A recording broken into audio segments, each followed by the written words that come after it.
Assalamualaikum warahmatullahi wabarakatuh. Innal hamdalillah nahmaduhu wa nasta'inuhu wa nastaghfiruh wa na'udzu billahi min shururi anfusina wa min sayyiati a'malina. May yahdihillahu fala mudilla lahu wa may yudlil falan tajida lahu waliyyan mursyida. Asyhadu an la ilaha illallah wahdahu la syarika lah wa asyhadu anna Muhammadan abduhu wa rasuluh. Allahumma salli wa sallim ala nabiyyika Muhammad wa ala alihi wa sahbihi wa man da'a bi da'watihi wa sara ala nahjihi ila yaumiddin. Amma ba'du fa yaqulu subhanahu wa ta'ala fi muhkami tanzili ya ayyuhalladzina amanu taqullaha wa qulu qawlan sadida yuslih lakum a'malakum wa yaghfir lakum dhunubakum wa man yuti'illaha wa rasulahu faqad faza fawzan 'azima. Para jamaah sekalian, bapak-bapak, ibu-ibu rahimahullah, alhamdulillah kita bersyukur kepada Allah Ta'ala yang pagi hari ini telah kembali berkenan untuk memberikan kepada kita sekalian kemudahan dan taufiknya sehingga kita bisa hadir di rumah Allah yang kita cintai ini dalam keadaan hujan. Tentunya harapan kita mudah-mudahan Allah Ta'ala berkenan untuk meridhoi dan mudah-mudahan berkenan untuk mencatat langkah dan semua upaya kita sebagai bagian dari ibadah kita yang mudah-mudahan nantinya bisa menambah beratnya timbangan kebaikan kita insyaallah. Allahumma amin. Bapak-Ibu sekalian, alhamdulillah, kemuliaan kita sebagai hamba Allah di dunia ini dan kebahagiaan kita di akhirat nanti akan sangat menentukan pada upaya kita. Khususnya upaya kita untuk membangun hubungan dengan baik dengan Allah dan hubungan kita baik dengan sesama. Tegaknya dua hubungan ini secara seimbang dengan Allah yang disebut dengan hablunallah dan dengan manusia hablun nas itu akan menentukan apakah kita menjadi orang hina di Allah atau kita akan menjadi orang yang mulia di Allah Ta'ala. Ketika kita mampu menegakkan hubungan dengan Allah dengan sangat baik, tapi dengan sesama kurang baik, maka tidak akan berarti apa. Bahkan itu akan menjadi penghalang untuk menjadikan kita menjadi manusia bahagia di akhirat nanti. Ada satu hadis sahih ya, dalam mufrad riwayat Bukhari. Para sahabat pernah mengatakan kepada Nabi SAW, ya Rasulullah, fulanah taqumun laila wa tasumun nahar wa tasaddaqat wa tu'dhi jiranaha bisaniha. Ya Rasulullah, ada wanita yang sangat luar biasa dengan Allah, sholatnya baik, wajib dan sunnah, puasanya baik, wajib dan bahkan sedekah dengan baik. Tetapi dia tidak baik hubungan dengan tangga, suka menyakiti dengan lisannya. Maka komentar Nabi, la khaira fiha hiya min ahlin nar. Enggak ada baiknya wanita itu akan menjadi penghuni neraka. Apalagi kalau hubungan dengan Allah buruk. Dengan Allah ada, enggak ada boleh kalau kita enggak mau menjaga hubungan bersama. Dua hubungan inilah yang harus kita tegakkan, yang Nabi wasiatkan, Nabi pesan kepada kita, pesan yang sangat luar biasa indah, yang disampaikan melalui dua sahabatnya yang mulia, Mu'ad bin Jabal dan Abu Dzar radhiyallahu anhuma. Nabi berpesan kepadanya, tentunya untuk kita, kata Nabi, ittaqillaha haitsu ma kunta wa atbi'is sayyi'atal hasanata tamhuha wa khaliqin nas bi khuluqin hasan. Bertakwalah Anda kepada Allah di mana saja Anda berada dan segeralah ikuti keburukan yang Anda lakukan dengan kebaikan, maka akan menghapus dosa dari keburukan itu, dan berakhlaklah dengan akhlak yang mulia. Jadi hubungan dengan Allah itu akan dikatakan baik, kuncinya ada pada kalimat takwa. Hubungan dengan sesama itu akan dengan baik, kuncinya ada kalimat akhlak. Takwa itu maka itu dikatakan oleh Allah dia menjadi predikat terbaik dari seorang hamba di sisi Allah Taala. Inna akramakum indallahi atqakum. Memang takwa sebagai sebuah predikat yang terbaik ini baru akan kita dapatkan ketika kita melakukan namanya ibadah. Jadi semua ibadah itu Allah perintahkan targetnya agar kita menjadi perantara hubungan dengan Allah baik sekali. Maka semua perintah ibadah itu. Maka misalnya Allah ketika merintahkan manusia secara umum untuk ibadah dalam surat yang kedua ayat 21 Allah katakan ya ayyuhan nasu ubudu rabbakumul ladzi khalaqakum walladzina min qablikum la'allakum tattaqun. Wahai sekalian manusia, ibadah akan kepada Allah yang telah menciptakan kalian juga orang sebelum kalian agar dengan ibadah itu kalian menjadi orang bertakwa. Nah, takwa itu kuncinya ada pada hati. Maka Nabi pernah mengatakan kepada sahabatnya dengan menunjuk dadanya kali at-taqwa hahuna, at-taqwa hahuna, at-taqwa. Takwa itu di sini ada. Maksudnya apa? Seorang yang bertakwa itu orang yang hatinya bersih saja. Bersih dalam kaitan hubungan dengan Allah juga dengan sesama. Ketika ada kotoran di hati maka itu akan menghalangi dia menjadi orang takwa. Sebaik apapun ibadah dia. Kebersihan hati inilah yang kemudian Allah sampaikan dalam Al-Quran bahwa dia menjadi syarat utama bagi berpotensinya hamba Allah akan diterima Allah di surganya nanti. Ada sebuah ungkapan dari doa Nabi Ibrahim yang Allah abadikan dalam Al-Quran, surat yang ke-26 Asy-Syu'ara ayat 87, 88, 89 Allah mengatakan wala tuhzini yauma yub'atsun yauma la yanfa'u malun wala banun illa man atallaha biqalbin salim. Ya Allah, janganlah kau hinakan aku di hari di mana semua manusia dibangkitkan. Hari itu enggak ada manfaat harta anak-anak kecuali yang menghadap Allah dengan hati yang bersih. Maksudnya hati bersih itu bahwa imannya seorang bertakwa itu untuk Allah harus murni. Mengesahkan Allah, menjadikan Allah sebagai satu-satunya zat yang berhak sembah, zat yang berhak untuk dimain perlindungan. Itu ketika kita campurkan keimanan ini dengan sedikit pun yang merusak kesyirikan, kedoliman, kekufuran, kemunafikan, maka iman kita akan dirusak. Artinya iman harus murni, nggak boleh tercampur dengan sedikit pun kedoliman. Iman yang demikian inilah yang menjamin pemiliknya akan selamat di akhirat. Itulah yang secara eksplisit Allah sampaikan lewat firman-Nya surat yang ke-6 Al-An'am ayat 82 Allah mengatakan alladzina amanu wa lam yalbisu imanahum bidzulmin ulaika lahumul amnu wa hum muhtadun. Orang-orang yang beriman yang tidak mencampur adukkan iman mereka dengan kedzaliman, maka mereka saja yang dijamin selamat dan aman dan mereka adalah orang-orang yang dapat petunjuk. Nah, ayat ini Bapak sekalian, Allah lanjutkan dengan 83, 84, 86, 87 sampai 88.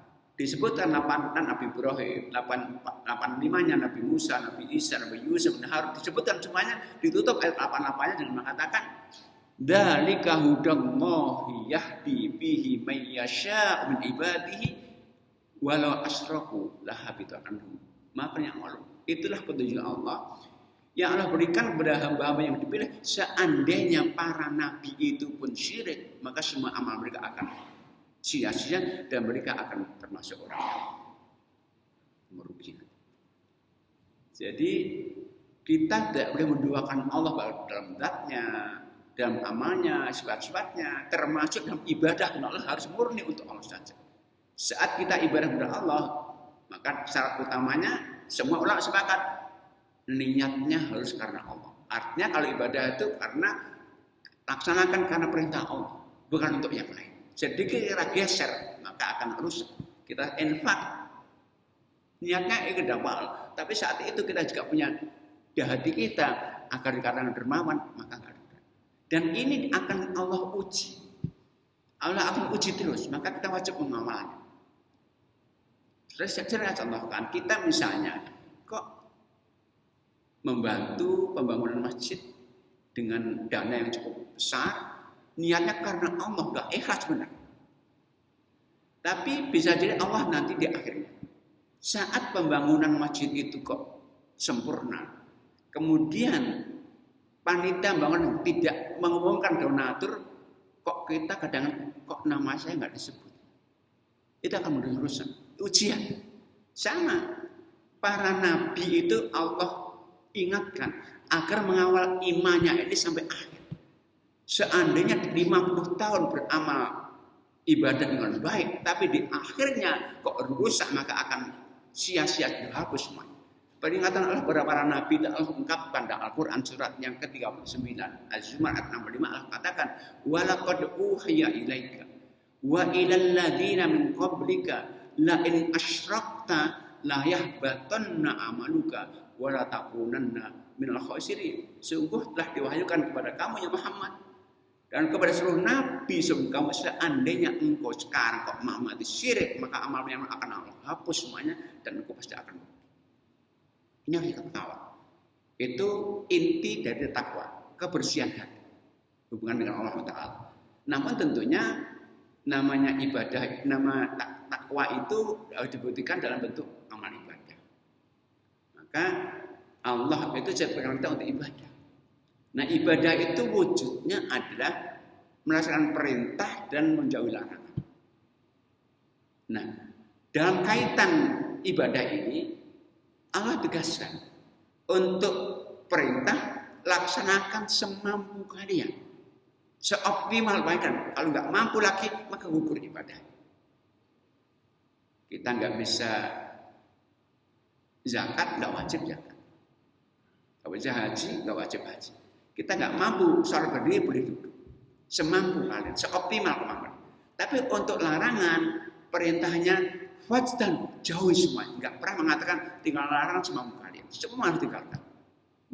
Nah untuk perintah dan larangan ini dalam ibadah namanya ada hukum. Perintah berupa wujudnya kewajiban dan sunnah, larangan haram dan makruh. Nah kita oleh Nabi diperintahkan untuk istiqomah untuk melaksanakan kedua-duanya. Perintahnya wajib dan sunnah, larangan dan makruh. Maka ketika Nabi suatu saat pernah ketemu sahabat mulianya Abdullah bin Amr, pernah menasihat kepadanya, ya Abdullah, la takun mithla fulanin kana yaqumul laila tsumma tarak yaman. Ya Abdullah, engkau jangan tiru fulan. Dulu dia suka sholat malam dia, tapi sekarang sudah jarang-jarang meninggalkan lagi. Artinya nggak konsisten pada ibadah yang sunnah pun Nabi nggak suka. Karena cinta Allah itu baru akan berikan dengan pasti kalau komitmen kepada dua hal, yaitu wajib dan sunnah sekali. Dalam sebuah hadis qudsi Nabi dalam hadis Bukhari ini Nabi mengatakan, "Ma taqarraba ilayya 'abdi bi syai'in ahabba ilayya mimma aftaratu 'alaihi wa la yazalu 'abdi yataqarrabu ilayya bin nawafil hatta uhibba." Amalan yang pada aku sukai itu kata Allah dalam rangka mendekatkan dakwah yang fardu-fardu. Dan kalau hambaku konsisten dengan sunnah-sunnahnya, maka aku akan mencintai. Jadi cinta Allah itu sekali lagi akan Allah berikan ketika kita juga komitmen dengan sunnah kita.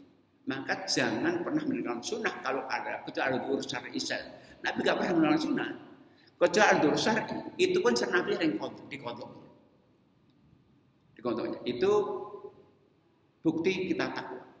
Komitmen dengan menjaga hati dan komitmen untuk melakukan ibadah, perintah atau larangan. Itu pun gak cukup. Kenapa? Sebagai manusia yang tentunya kita punya tabiat kurang, lemah, maka upaya kita optimal menjaga keduanya tadi. Bisa jadi kita belajar bersebuah dosa, kesalahan. Karena itu dalam Islam itu di samping ada perintah untuk ibadah, ada perintah untuk senang. Maka saat sebuah riwayat disebutkan la yudkhil jannata ahadakum amal. Amal kalian itu enggak cukup menjaminkan masuk surga. Di antaranya Nabi mengatakan ketika ditanya wala anta, apakah Anda juga begitu ya Rasulullah? Amal ibadah Anda enggak cukup menjamin Anda masuk surga? Nabi mengatakan wala anta, enggak cukup juga. Kata Nabi, illa ayyataghammadallah bimaghfiratin, kecuali dengan ibadah yang optimal itu Allah juga berikan aku ampunan dan rahmat. Jadi surga Allah itu akan Allah berikan mereka kalau kita ibadah optimal juga ada ampunan dan rahmat. Cuman ampunan ini nggak gratis. Allah berikan kalau kita memintanya. Maka pesan Nabi kepada kita sekalian adalah hadis Bukhari, ayyuhan nas tubu ilallahi wastaghfiruhu fa inni atubu ilallahi fil yaumi mi'ata marrah. Sekarang manusia, taubatlah kalian kepada Allah dan istighfarlah kepada Allah. Karena aku contoh kalian satu hari aku istighfarku, taubatku 100 kali. Itulah sekali lagi upaya-upaya yang mesti dilakukan dalam upaya kita untuk mendekatkan ketakwaan, hubungan dengan Allah yang baik. Tapi itu sekali nggak cukup. Kebaikan kita dengan Allah itu seoptimal pun nggak ada gunanya kalau kemudian kita dengan manusia tidak baik. Namanya berakhlak. Nah, akhlak itu akan bisa kita raih dengan 4 hal. Indikasi orang berakhlak itu 4. Pertama ada saling menghormati, saling menghargai.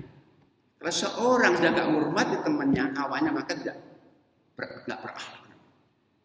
Suatu saat ada seorang sahabat, namanya Abdullah bin Mas'ud, sahabat mulia ini.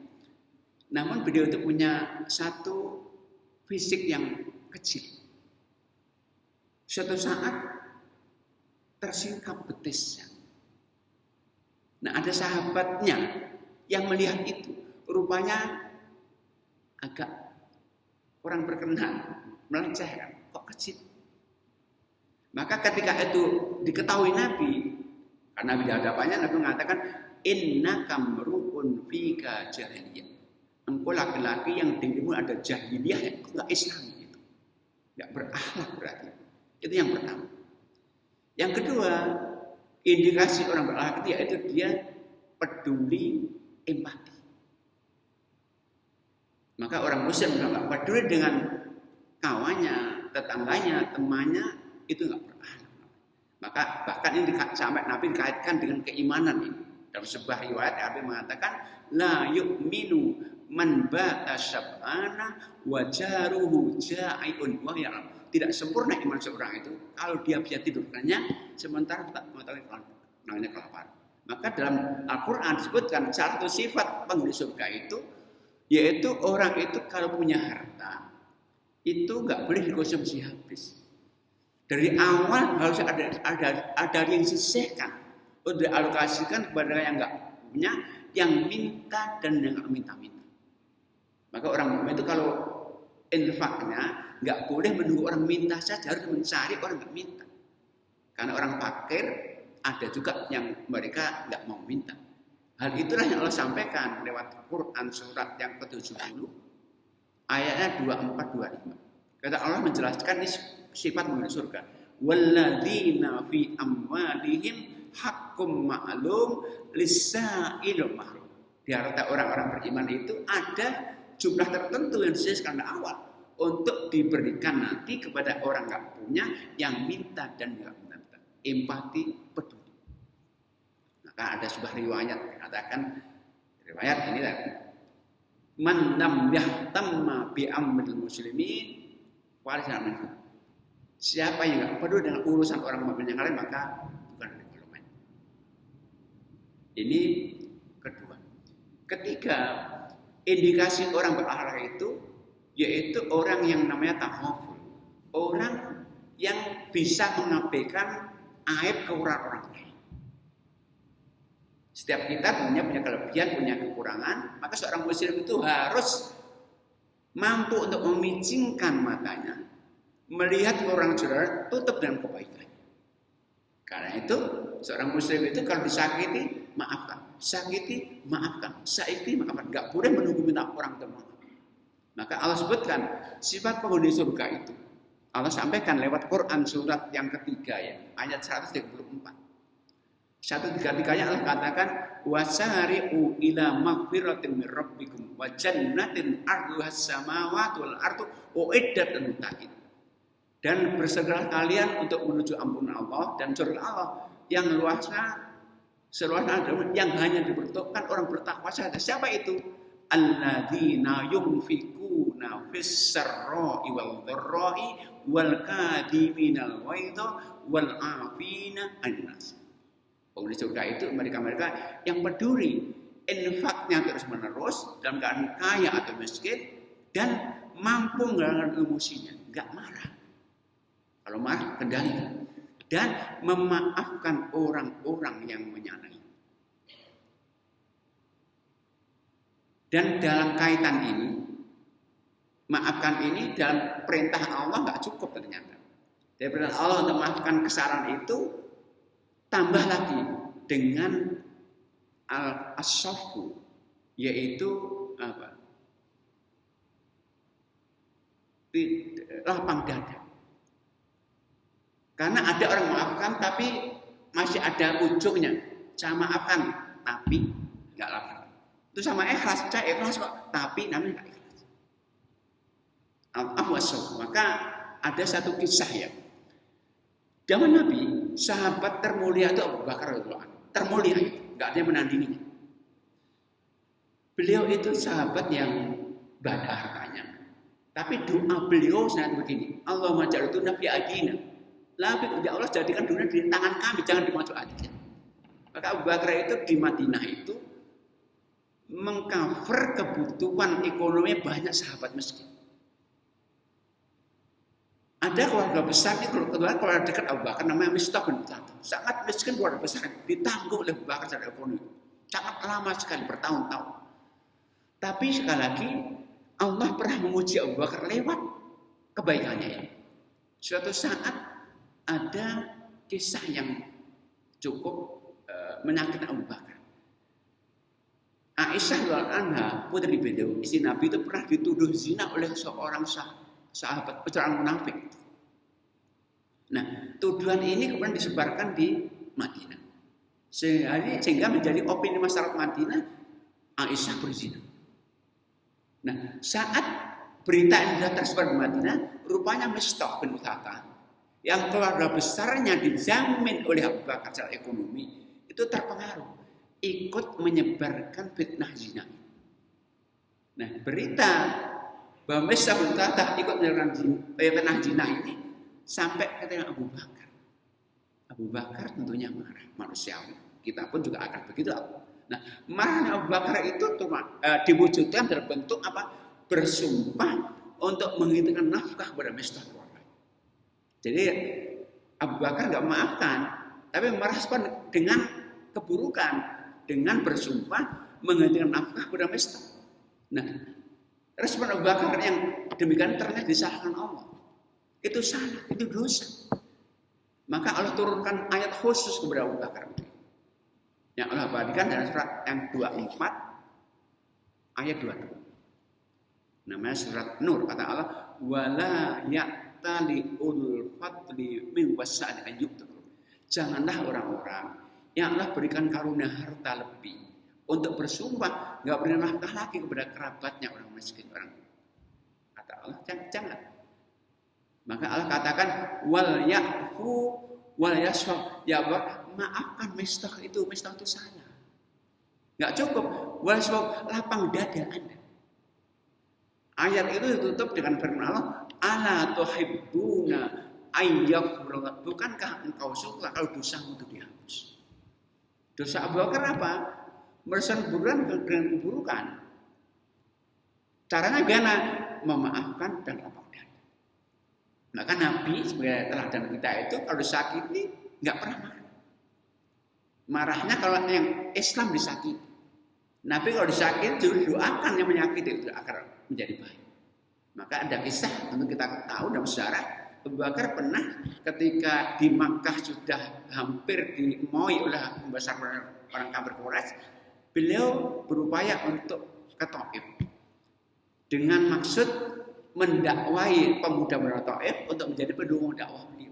Datanglah beliau ke Taif, tapi ternyata respon pemuda itu buruk.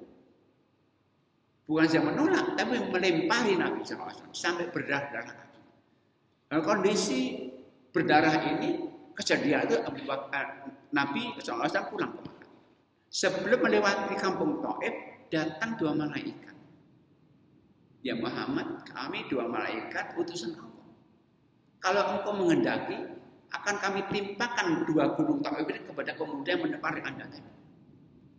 Tapi Nabi ternyata tidak mengiyakan. Nabi mengatakan bahwa melarang, jangan. Bahkan Nabi diriwayatkan Nabi berdoa. Doanya apa? Allahumma hdi qaumi fa innahum la ya Allah, berikanlah petunjuk kaumku yang tadi melempari aku. Karena apa? Karena melempari enggak paham. Diajak baik kok melempari berarti enggak paham, maka beri petunjuk mereka. Kalau kaidah dalam Islam, orang itu kalau disakiti namanya terdolimi, madlum. Orang madlum itu sangat makbul doanya. Maka Nabi mengatakan, ittaqi da'watal madlumi fa innahu laisa bainahu wa bainal hijab. Takutlah kalian berdakwah doanya orang yang terdolimi. Karena apa? Enggak ada hijab, sangat makbul sekali. Meskipun orang kafir. Artinya kita enggak boleh mendolimi orang. Nah, sehingga apa? Kalau kita disakiti, kok kita doakan buruk, maka akan makbul, akan menjadi buruk nanti, bahkan korbannya banyak. Sebaliknya, kalau kita sakiti, doakan baik, akan jadi baik, akan jadi orang baik nanti, maka akan manfaatnya banyak. Itu kaidah Islam. Maka jangan saat dzalimi jangan doakan buruk. Cuma kadang-kadang kita terpancing. Doakan buruk, kalau buruk benar kita syukur. Nah, itu bukan teori Islam. Itu sekali lagi. Nah, inti dari akhlak itu Bapak sekalian. Sekali lagi intinya kita menghormati, kita peduli, kita memaafkan. Intinya kita tuh nggak boleh punya penyakit hati. Orang berakhlak itu orang nggak punya penyakit hati, bersih hatinya. Karena apa? Penyakit hati satu saja akan bisa membakar doa ibadah kita. Maka dikatakan Nabi, innal hasada yakul hasanati kama takul nadul khatab. Sungguh hasad saja itu akan membakar ibadah kita persis api bakar berbakar. Bahkan ada muslim, Nabi pernah mengatakan kepada sahabatnya untuk bertanya begini, atadruna mal muflis, sahabatku, tahukah kalian siapa orang bangkrut itu? Maka sahabat tahu, paham, orang bangkrut punya harta. Al muflisu man la dirham lahu. Ya Nabi, orang muflis tentu kan paham yang punya harta. Maka dia mengatakan al muflisu min ummati man ya'ti yaumal qiyamati bi sholatin wa siyamin wa zakatin wa qad ya'ti wa qad syatama hada wa qataba hada wa raba hada wa aqala hada. Bukan begitu.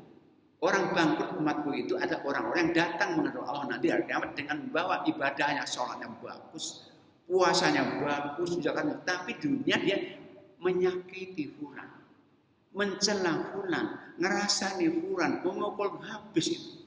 Jadi orang-orang tadi ibadahnya itu Allah berikan kepada orang yang disakiti tadi, yang menyakiti tadi.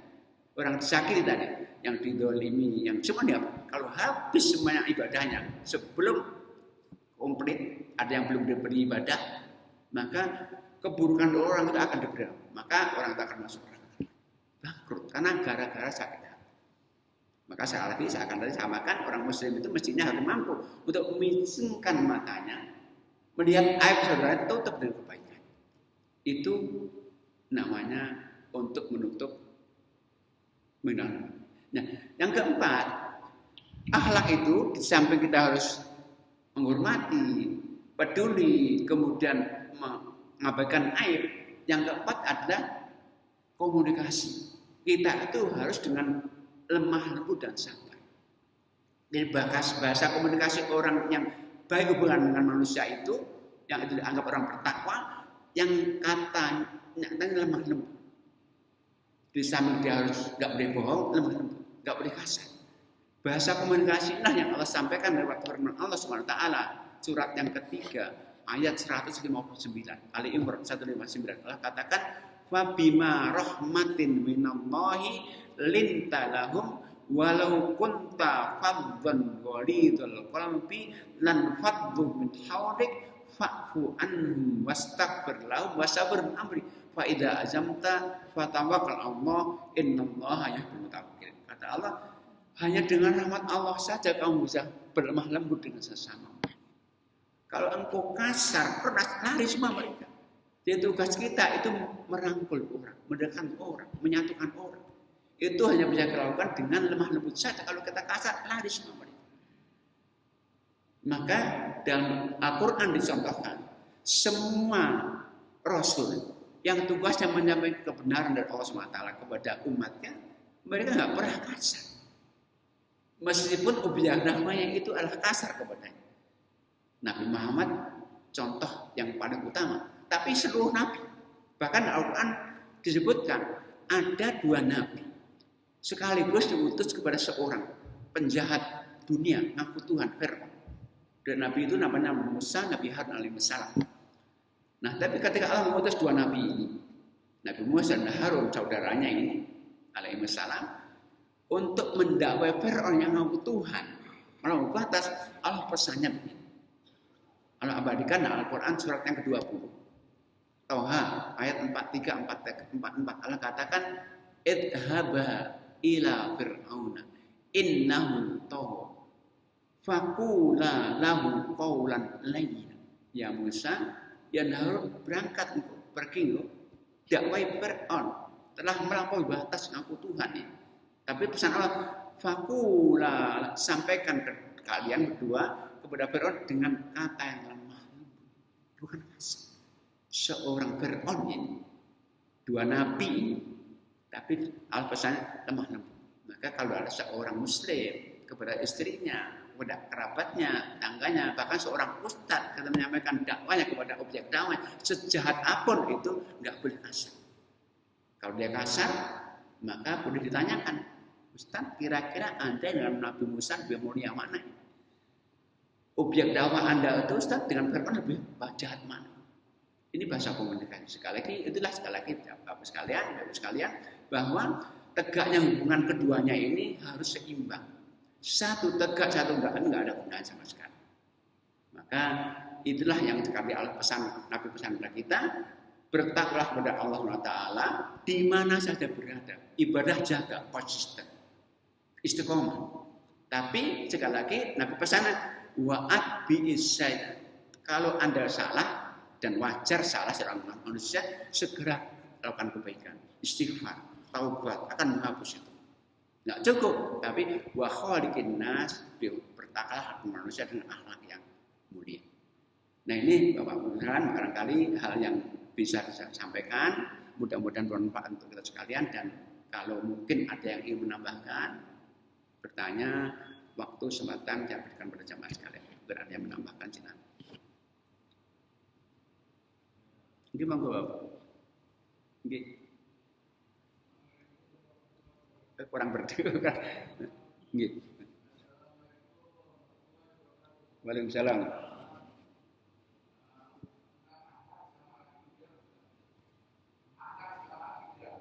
Akad sama akidah.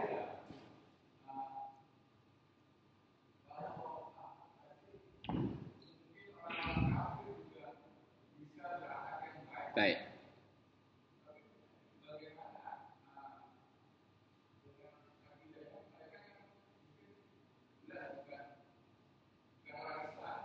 Baik.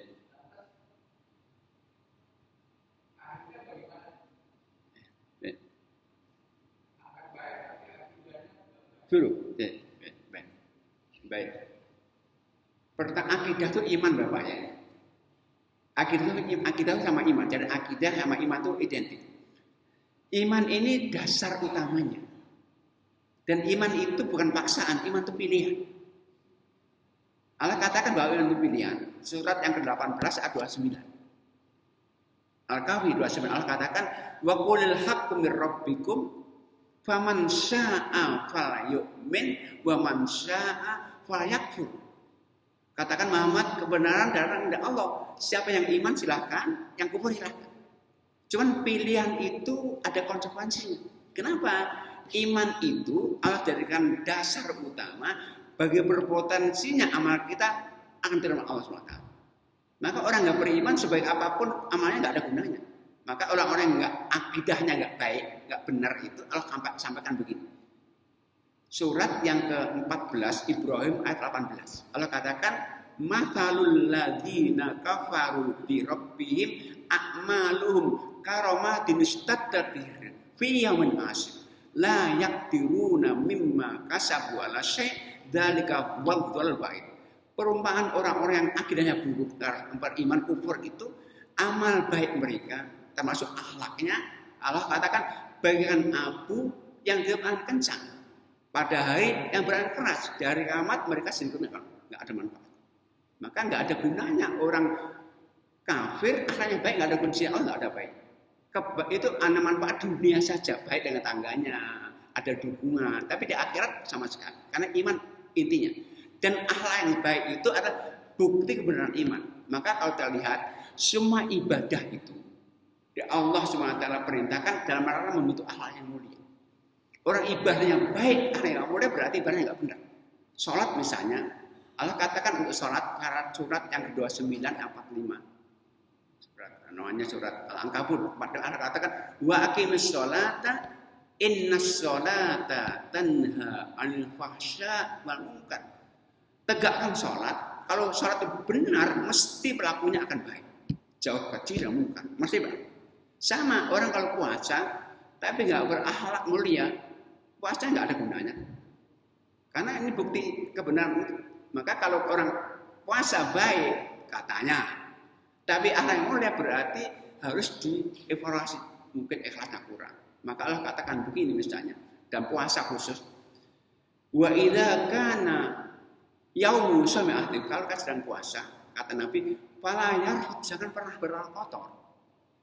Wala yafsuk, jangan maksiat. Wala yasfaq, jangan membuat gaduh.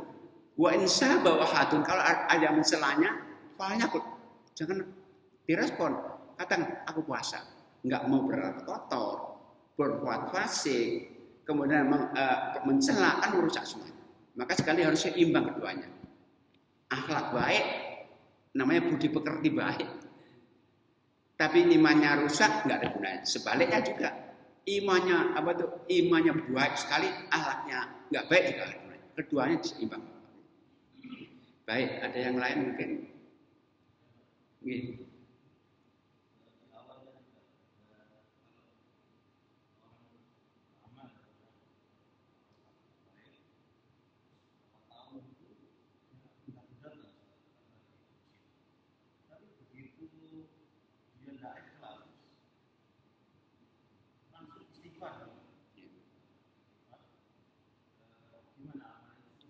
Jadi kalau orang beramal baik terus, itu kan bisa rusak sesaat ya. Ketika dia mengundat-undat misalnya jadi rusak. Maka Allah katakan dalam surat yang 2 ayat 64. Tapi ketika dia sadar salahnya, harus wajib taubat. Nah taubat ini bukan saja menghapus dosa, tapi akan mengembalikan keburukan menjadi kebaikan. Jadi kata taubat itu bukan saja menghapus dosa, tapi berpotensi mengembalikan keburukan menjadi kebaikan lagi. Allah katakan, dibaca nanti surat 25. Furqan namanya, ayat ke-70, bukan 68, 69, 70. Jadi 68, 69, 70. Tadi dibaca oleh imam kita. Jadi 3 ayat, itu disebutkan 3 dosa besar. Syirik, bunuh, zina. Walladzina la yaquluna malakan akhara wala yaktun nasyai'il wala yasnu, dan mereka-mereka yang tidak menyebutkan Allah, enggak membunuh, enggak zina. Wa man yaf'al dzalika, orang melakukan itu apa? Yalqa atham, akan dapat dosa. Yudha'aful adzab, akan dilipat gandakan siksanya. Wa yakhlut fihi akan kekal. Tapi ayat tujuannya apa? Illa man taba wa amana wa amila amalan sholihan faulaika yubaddilullah sayyi'at, kecuali setelah melakukan syirik, bunuh, zina, dia bertaubat, beriman, amal, Allah akan gantikan keburukan dengan baik. Maka taubat itu amal yang paling Allah cintai. Sangat banyak Allah mengatakan innallaha yuhibbut tawwabin. Allah kata hamba taubat gembiranya luar biasa. Digambarkan oleh hadis sahih. Jadi ada digambarkan tentang bagaimana gembira Allah ketika ada hamba yang tobat. Digambarkan ada seorang itu safar dengan naik kendaraan bekal penuh. Nah tiba-tiba kendaraan itu lari dengan bekalnya semuanya, lari. Nah dia akhirnya berlindung di satu pohon karena putus asa, nggak ada harapan lagi, bekalnya habis. Dalam padang yang sangat luas sekali, nggak ada orang apa-apa. Nah, saat dia putus asa itu tiba-tiba kendaraannya datang dengan bekalnya semuanya. Saking gembiranya orang mengatakan, terima kasih, ya Allah, engkau hambaku, aku Tuhan. Saking gembiranya. Gitu. Kata Nabi, Allah lebih gembira dari orang itu, gembira daripada orang taubat.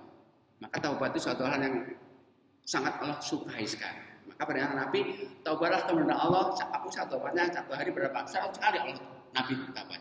Maka sekali lagi, kalau kita mungkin tergelincir, kok dengan melakukan dosa yang bisa menghapus akan bisa kembali lagi kalau kita taubat.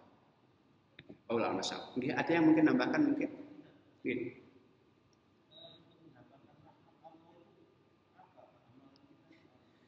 Jadi sekali lagi, rahmat Allah itu adalah pendukung amal ibadah. Ibadahnya nggak cukup menjamin ke surga. Ada yang muslim harus dengan rahmat Allah. Nah rahmat Allah itu berpotensi diberikan kepada yang mereka ibadah saja. Maka contohnya begini, taat kepada Allah itu kan ibadah. Potensi dapat rahmat ada.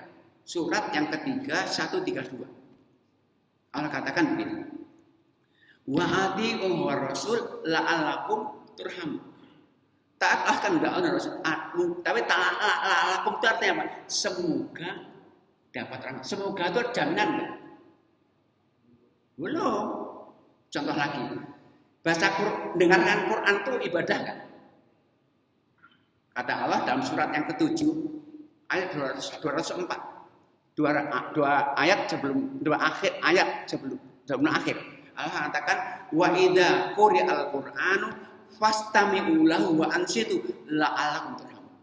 Kalau Quran dibaca dengarkan tapi mudah-mudahan dapat rahmat. Masih mudah-mudahan belum ada jaminan.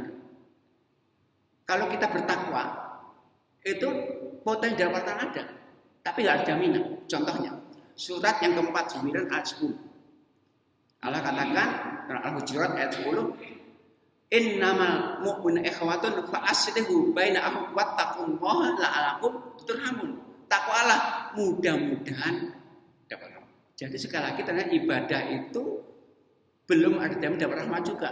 Kapan rahmat jamin? Rahmat itu dijamin kalau ibadah kita tuh enggak egois. Kita tuh kalau peduli, empati, ibadahnya mengajak-ajak, itu baru dapat rahmat, jaminan. Satu-satunya ayat yang menggambarkan rahmat dijamin diberikan ketika mereka ibadahnya sama-sama. Ngajak bareng-bareng, enggak sendiri-sendiri, enggak egois, enggak meninggalkan orang. Allah sampaikan itu. Satu-satunya ayat bisa dibaca nanti surat 9 ayat yang ke-71. Allah katakan ayat itu wal mu'minuna wal mu'minatu ba'duhum awliya'u ba'd. Orang mukmin, laki-laki dan wanita harus saling tolong-menolong dalam mereka. Tolong-menolong itu. Ya'muruna bil ma'ruf wa yanhauna 'anil munkari wa yuqimus shalah wa yuti'una. Mereka itu saling tolong-menolong amar ma'ruf munkar. Kalau saudara munkar diingatkan. Dan mendirikan sholat, menunaikan zakat diingatkan, kita menunaikan zakat dan taat mereka itulah yang akan dapat rahmat. Bukan semoga lagi saya akan dapat rahmat. Jadi kalau kita ibadah itu sendiri-sendiri, potensi dapat rahmat ada, tapi nggak ada jamin. Baru dijamin kalau kita peduli. Ada orang yuk kita sholat yuk. Anda belum zakat yuk. Tolong menolong. Nggak boleh egois. Maka dalam Al-Quran ada satu ayat surat pendek. Surat pendek ini surat yang menjelaskan tentang metodologi agar kita nggak rugi. Kita hafal insya Allah. Al-Asr. Wal asri innal insana lafi khusri. Demi masa manusia sungguh rugi semuanya. Kecuali siapa? Ilal amanu. Cukup. Iman enggak tawasau, saling tolong menolong. Iman amal soleh enggak cukup, harus saling tolong menolong, saling mengasihani. Maka sekali lagi Nabi mengatakan almar'u ala dini khalili. Agama orang itu tergantung pada temannya loh ya. Ya temannya harus baik untuk saling mengingatkan, saling itu sekali lagi rahmat Allah akan Allah jamin berikan kita untuk mengeluarkan ibadah kalau kita ibadah kita enggak egois. Tolong menolong, bantu membantu. Kenapa? Kalau egois itu kadang-kadang ibadah kita hilang. Contohnya begini. Kita misalnya datang sholat. Kita sholat. Kemudian saat kita sholat itu anak kita dewasa enggak, kita biarkan enggak sholat. Sholat kita dapat pahala enggak? Membiarkan anak enggak sholat dosa enggak? Pahala 1, dosa 1, impas saja. Kalau 2 orang kita biarkan, dosa 2, rekor kita. Maka sekali lagi, tolong menolong itu menjadi satu hal yang mutlak. Maka dalam akhlak itu peduli, empati, menghormati. Itu wallahu a'lam. Ada yang menambahkan mungkin? Bertaubat Bapak.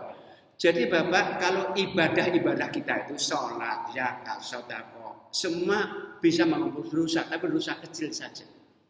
Dosa besar hanya dengan taubat saja. Taubat itu kalau dosa dengan Allah syaratnya 5. Kalau dengan Allah, pertama, tinggalkan dosa itu. Kedua, sesali dosa itu. Nadam namanya. Ketiga, janji untuk tidak mengulang kembali. 4, lakukan itu karena Allah, bukan karena sukan bertangga, bukan. Karena Allah.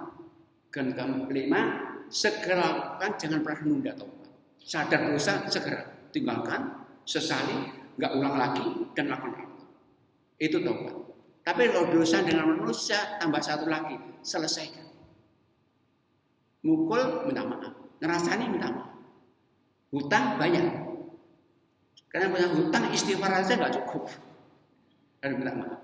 Maka tadi katakan oleh Nabi, orang bangkrut itu mereka yang sakit hati, ibadahnya habis. Maka sekali kalau dosanya karena Allah 5, tinggalkan dosa, sesali, janji nggak mengulang lagi, lakukan karena Allah dan segera. Manusia selesaikan urusan manusia. Itu syarat taubat. Baik, ada yang menambahkan? Nggih monggo, Pak.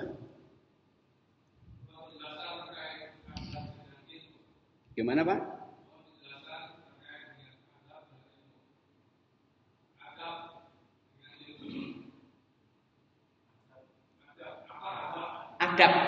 Adab dengan akhlak ya. Bedanya. Adab dengan ilmu. Jadi begini, kalau adab itu adalah kebaikan benar, itu perintah Nabi, perintah Rasul Allah. Adab. Itu adab ya. Maka adab itu enggak ada adab buruk, enggak ada. Orang enggak beradab. Beda akhlak. Kalau akhlak itu adalah yaitu dia ada karakter yang dia bisa datang dari Allah, bisa lewat upaya kita. Maka orang lahir bisa orang udah berakhlak. Tapi orang lahir dia karakter buruk, itu perlu dimuktasabah, bisa dididik. Maka ada akhlak buruk, ada akhlak baik. Kalau adab enggak ada buruk enggak beradab saja. Kalau akhlak ada akhlak buruk, itu ada. Nah, maka adab itu harus dengan ilmu. Karena adab itu dari perintah Allah.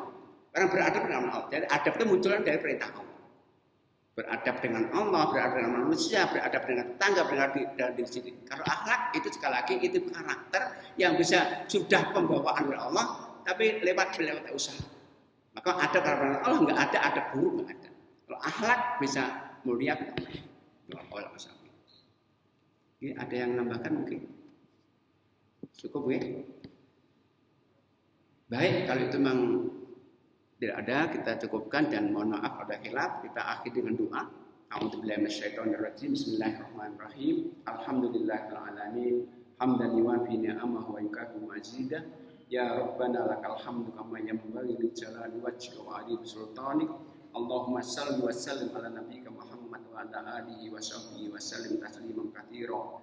لا إله إلا أنت سبحانك إنا كنا من الظالمين ربنا ظلمنا أنفسنا وإن لم تغفر لنا وترحمنا لنكونن من الخاسرين ربنا اغفر لنا ولإخواننا الذين سبقونا بالإيمان ولا تجعل في قلوبنا غلا للذين آمنوا ربنا إنك رؤوف رحيم ربنا واغفر لنا ذنوبنا وكفر عنا سيئاتنا وتوفنا مع الأبرار ربنا وآتنا ما وعدتنا على رسلك ولا تخزنا يوم القيامة إنك لا تخلف الميعاد اللهم أعنا على ذكرك وشكرك وحسن عبادتك اللهم يا مقلب القلوب ثبت قلوبنا على دينك ويا مصرف القلوب صرف قلوبنا على طاعتك اللهم اكفنا بحلالك عن حرامك وأغننا بفضلك عمن سواك ربنا هب لنا من أزواجنا وذرياتنا قرة أعين